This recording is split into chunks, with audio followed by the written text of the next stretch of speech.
दोस्तों नमस्कार। मैं हूं राकेश कुमार। आप देख रहे हैं मताभिमत। मित्रों, विधानसभा और विधान परिषद उच्च सदन से भी एक विधेयक पास हुआ है जिसका नाम है बिहार सरकारी परिसर आवंटन किराया वसूली और बेदखली संशोधन विधेयक 2024। यह विधेयक मूल रूप से 1956 का विधेयक है जिसमें सरकारी जो भवन है उसके आवंटन, उसका किराया वसूली आदि से जुड़ा हुआ है। लेकिन मेन चीज़ इसमें यह है कि सरकारी भूमि पर अगर किसी ने कब्जा कर लिया है तो उसको किस तरह बेदखल किया जाएगा, बड़ा महत्वपूर्ण है। देखिए, जो विधेयक है इसके तहत यह है कि कोई भी सरकारी भवन 2 साल के लिए निर्धारित 2 साल के निर्धारित समय के लिए उसको दिया जा सकता है और उसके समय पूरा होने के बाद अगर जो शुल्क है वो नियमित मिल रहा है उस स्थिति में 2 साल के लिए उसका नवीनीकरण किया जाएगा। किराया वसूली के लिए जो मामले हैं वो बड़े सख्त हैं। मतलब ससमय आपको किराया देना होगा।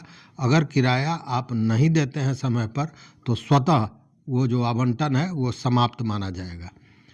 लेकिन इसमें एक बेदखली का जो प्रक्रिया है वो बड़ा सख्त बना दिया गया है।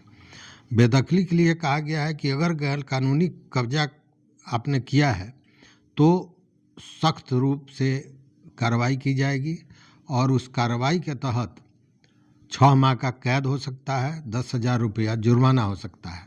7 दिनों के लिए आपको एक नोटिस दिया जाएगा। 7 दिनों के अंदर आप वहाँ से अगर कब्जा नहीं हटाते हैं तब क्या होगा। स्वाभाविक है कि जुर्माना और ये तो होगा ही, लेकिन उसके पहले FIR होगी और गिरफ्तारी होगी। तो कहने का मतलब है कि ये बड़ा सख्त बना दिया गया है कि सरकारी किसी भी भूमि पर या भवन पर अगर आप अपना कब्जा रखे हुए हैं तो इन सारे चीज़ों के लिए तैयार रहिए। ये आवंटन जो है उसको किया गया है ये कि सरकारी या सार्वजनिक हित में ही इन चीज़ों का आवंटन होना है। व्यक्तिगत रूप से इसका आवंटन नहीं करना है। दुरुपयोग इसका नहीं हो। मैंने मान लीजिए कि आपने भवन किसी दूसरे उद्देश्य से दिया गया और बाद में उस भवन का दुरुपयोग कर रहे हैं, किसी अवैध काम को वहाँ से कर रहे हैं, उस स्थिति में भी कार्रवाई होगी, कड़ी कार्रवाई होगी। और विवादों को सुलझाने के लिए अपनी एक व्यवस्था की गई है। ये सारी चीज़ें ठीक है, लेकिन इस विधेयक को बताने का मकसद क्या था ये मैं कहना चाह रहा हूँ। देखिए, अभी बेतिया राज के संपत्ति को वापस लेने के लिए भी एक कानून आया, विधेयक आया। बेतिया राज की संपत्तियों को सरकार के अधीन करने का विधेयक 2024। इस विधेयक में क्या कहा गया कि जो भी बेतिया राज की ज़मीन है वो अब बिहार सरकार की हो गई और उस पर जो अवैध कब्जा है उसको हटाना है। उसको हटाने के लिए भी कई तरह के मामले आए। चूँकि पहले होता क्या था कि जैसे ही कोई आप ज़मीन अगर रखे हुए हैं, बेतिया राज के ज़मीन पर आप काबिज हैं, तो जब कोई कानूनी कार्रवाई करती थी सरकार या प्रशासन तो लोग चले जाते थे सिविल कोर्ट में और कोर्ट में जाने के बाद मामला लटक जाता था। तत्काल प्रभाव से लोग स्टे ले आते थे और फिर वो मामला लटका रह जाता था। चूँकि सिविल कोर्ट में सुनवाई और उसका निस्तारण कितना जल्दी होता है ये सारे लोग जानते हैं। तो उसमें ये कर दिया गया कि इससे संबंधित, मतलब बेतिया राज की ज़मीन से संबंधित कोई भी मामला अब कोर्ट में दायर नहीं किया जा सकता है। विधेयक में ही ये पारित, मतलब ये कानून बन गया। अब उस स्थिति में क्या होगा कि ये हो गई सरकारी ज़मीन और दूसरी ओर बिहार सरकारी परिसर आवंटन किराया वसूली एवं बेदखली संशोधन विधेयक 2024 जो आया है उसके तहत क्या कहा गया है कि अगर सरकारी ज़मीन पर अवैध रूप से आप कब्जा जमाए हुए हैं तो सख्त कार्रवाई होगी। कार्रवाई में क्या क्या होनी है मैंने बताया। 6 माह का कैद हो सकता है, 10,000 रुपया जुर्माना हो सकता है या दोनों एक साथ हो सकता है। 7 दिन का ही आपको नोटिस मिलेगा। 7 दिन के अंदर में अगर आप खाली नहीं करते हैं उस स्थिति में सख्त कार्रवाई होगी। तो ये जो जुर्माना होगा या कैद होगा उसके पहले तो स्वाभाविक है एफआईआर होगा, एफआईआर होगा तो जेल जाएंगे।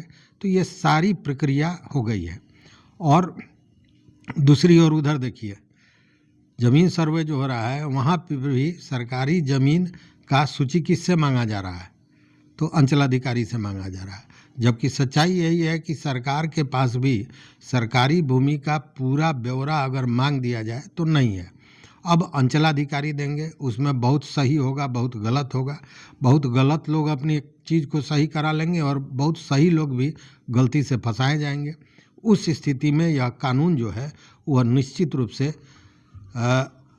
माने इसको कहने में कोई हिचक नहीं होना चाहिए कि काला कानून जैसा हो गया। ठीक है, अगर सरकार की संपत्ति पर कोई ज़मीन पर कोई कब्जा रखा है तो वो बेदखल होना चाहिए, वो खाली होना चाहिए, क्योंकि वो सरकारी चीज़ है या उसका लाभ सार्वजनिक रूप से पूरे समाज को, पूरे सूबे को मिलता है। लेकिन इस स्थिति में जब ये गड़बड़ियाँ अंचल से होंगी और तब इस कानून का डंडा पड़ेगा तो उसका असर क्या होगा, ये समझने वाली बात है। जैसे बेतिया राज्य वाली ही जो संपत्ति का मामला आया, विधेयक आया, तो उस विधेयक पर क्या हुआ, किसी दल ने विरोध नहीं किया। और ये जो कांग्रेस के हैं नेता समीर कुमार सिंह, उन्होंने कहा कि हम विरोध नहीं कर रहे हैं, लेकिन जो गरीब लोग हैं उनका नुकसान नहीं होना चाहिए, उनको बेघर नहीं किया जाना चाहिए। उसी तरह राजद के सौरभ कुमार ने कहा कि संपत्ति से होने वाले जो आय हैं, मतलब बेतिया राज का जो संपत्ति है उससे जो आय होता है उसका खर्च चंपारण के विकास पर होना चाहिए। तो ये बात तो अच्छी है कि चंपारण के विकास पर होना चाहिए, लेकिन मिला जुला के जो स्थितियां हैं वो यही बताती हैं कि अगर अंचल स्तर पर बहुत सही ढंग से काम नहीं हुआ तो निश्चित रूप से यह कानून लोगों के लिए सरदर्द होगा और यह काला कानून कल को निश्चित रूप से कहा जाएगा। तो इस वीडियो में बस इतना ही। देखते रहिए मत अभिमत। मित्रों, चैनल पर नए हो तो सब्सक्राइब कीजिए, लाइक कीजिए, दोस्तों के साथ शेयर कीजिए और इस कानून पर अपना विचार जरूर दीजिए। बहुत बहुत धन्यवाद, बहुत बहुत धन्यवाद।